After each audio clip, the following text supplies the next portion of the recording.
Sebetulnya ini proyek pribadi saya untuk mengumpulkan pasal-pasal yang hilang tentang Nusantara, Pak. Ya, Pak banyak. Sutoyo di sana bergiat di yayasan apa di lembaga? Yayasan itu salah satu salah satu wadah untuk mencari beasiswa, Pak. Untuk mahasiswa-mahasiswa atau siswa-siswa kurang mampu. Nah, kita kegiatannya ini udah kedua kali. Kita mengajak mahasiswa-mahasiswa yang mendapat beasiswa dan juga beberapa seniman untuk pameran. Pameran yang kedua itu kita online sebetulnya. Nah, kita Pameran, online, ya. pameran apa saja itu? Ya, pameran lukisan, Pak. Bisa. Ya, yang kedua itu karena pandemi ya, jadi kita kasih harga 2 juta dan sukarela. Jadi siapa yang mau ngasih sukarela ya kita. Nah, setelah itu hasil pameran itu kita bagi ke pelukisnya 50%. 50%-nya kita kumpulkan untuk beasiswa itu. Ya. Itu kegiatan kita selama ini untuk di yayasan. Kalau ada pameran lagi boleh kita ikut serta juga diajak. Oh, oke. Saya bukan mahasiswa lagi loh ya. Nah, seniman dari Bali banyak kok, Pak. Oh, banyak. Yang ikut, ya, seniman dari Bali mungkin ada 10 mungkin. Selain mahasiswa yang mendapat beasiswa, juga ada seniman Bali, seniman Semarang, seniman Jogja juga pada ikut. Ya, intinya cuma membantu lah, Pak. Ya. Bukan cari duitnya, tapi membantu. Ya. Soalnya pada waktu itu kan juga Bali pandemi ya. Sepi sekali, kita kasih kesempatan ini mereka mau join ya. Sangat luar biasa ya. Ya. Oke.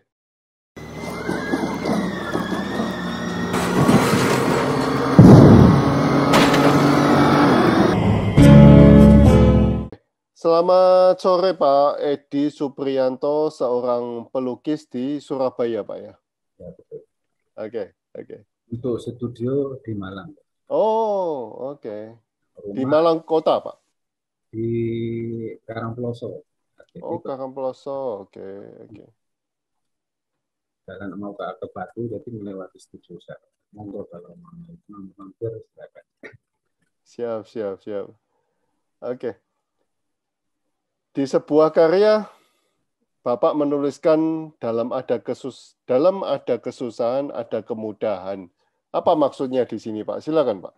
Ya, di dalam karya itu sebenarnya saya mengangkat digambarkan ada manusia ada di dalam kotak-kotak ya di kotak-kotak itu saya ibaratkan dalam kesempitan terus keluar dari kota itu dia mendapatkan merdeka gitu. Sebenarnya itu konsepnya sedikit religi artinya saya mengaitkan dengan manusia dan Tuhan. Jadi bila Tuhan itu menghendaki kebaikan terhadap manusia, Allah Tuhan itu akan melalui cobaan atau ujian seperti kita sekolah kalau mau naik kelas kita akan melalui ujian. Nah, itu menurut saya. Jadi Tuhan itu kalau menghendaki kebaikan terhadap manusia, dia akan melalui ujian, Pak. Berupa kesusahan, berupa kesulitan, dan bagaimana manusia itu menyikapinya. Kalau dia menjalani dan tetap dalam Tuhan, dia akan mendapatkan suatu hadiah karena suatu kemudahan-kemudahan yang didapat. Itu konsep dari lukisan itu. Kebetulan lukisan itu jauh sebelumnya request, tapi diberi kebebasan. Konsepnya itu silakan sesuai dengan inspirasi saya, tapi itu request dari tamu seorang Belanda. Tapi Bapak sendiri mengalami, Pak, di dalam dalam kesusahan ada Iya, iya, kemudahan karena itu. itu inspirasi pribadi saya. Jadi selama pandemi ini kan juga banyak saya mendapat kesulitan juga, salah satu ekonomi juga ini untuk menghilangkan kok tidak ada kabar. Gitu. Karena muncullah inspirasi itu. Nah, kebetulan tamu saya itu yang dari Belanda itu tidak mengikat, silakan kamu ekspresi dan saya mau. Gitu. Nah, ini salah satu juga dia langsung itu. Ini mau saya tunjukkan lukisannya sudah nggak ada karena lukisannya itu saya gambarkan di lukisan itu ada manusia yang tidak keluar dari kotak ya, kotak-kotak itu saya ibaratkan kesempitan dan kesulitan, terus keluar dia merdeka. Ya. Saya nggak ada butuhnya ya saya. Oke, oke. Bapak pernah mengatakan kita tidak akan nyaman bila di dalam hidup ini ada beban berat seberat batu yang sulit dipecahkan. Agar kita bisa menghadapi beban berat dari masalah itu adalah menghadapinya dengan berusaha menyingkirkan masalah itu sendiri, Pak. Nah, bagaimana cara menyingkirkan masalah itu versi Pak Edi? Silakan, Pak. Ya. Masalah itu sebenarnya selalu ada ya. Siapapun kita akan mendapatkan masalah. Jadi masalah itu kalau sudah menimpa manusia tidak bisa dihindari. Jadi bagaimana menyikapinya untuk mencari solusi. Karena dengan masalah itu kita akan tahu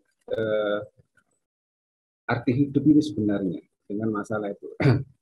Jadi untuk mencari awal dimulai dari mana untuk mencari permasalahannya. Kita awal dari diri kita sendiri dulu ya. Kita cari solusi lewat apa yang kita dengar, apa yang kita lihat atau minta petunjuk atau saran-saran kepada orang-orang ahlinya dalam masalah itu.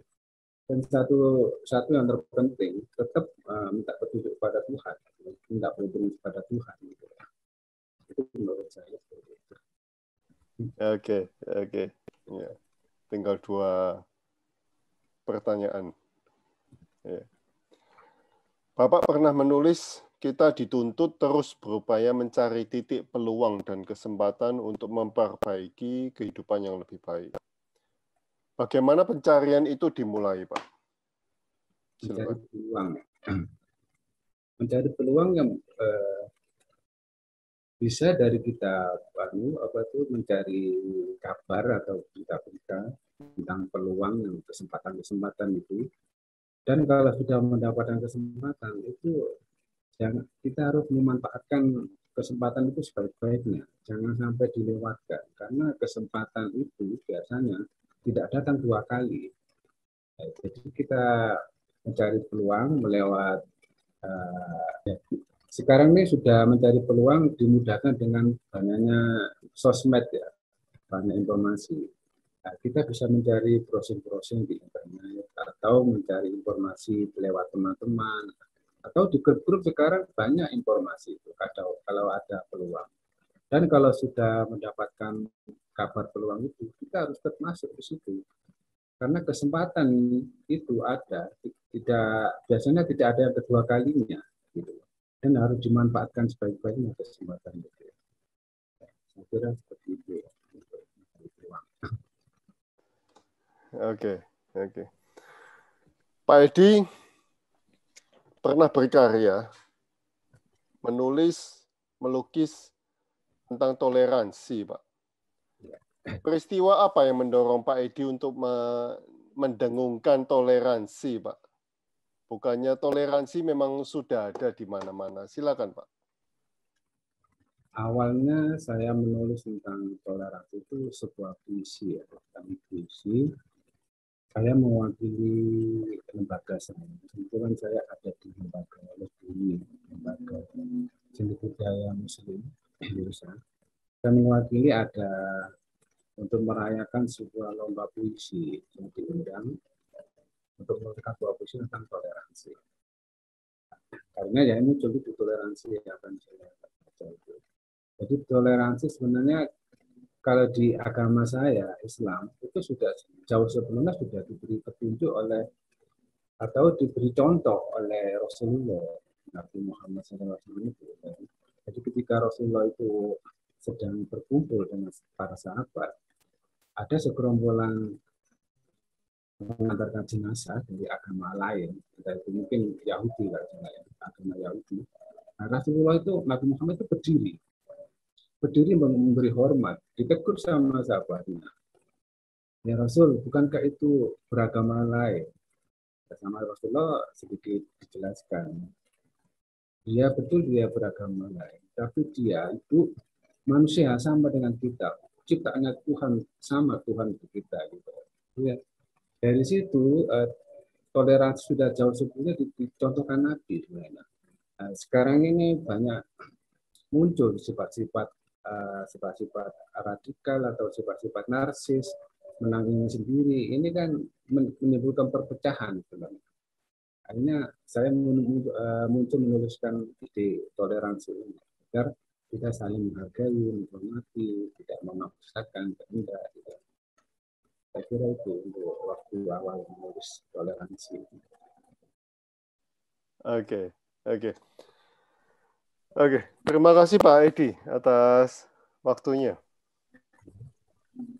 Terima kasih atas sharingnya. Sama-sama.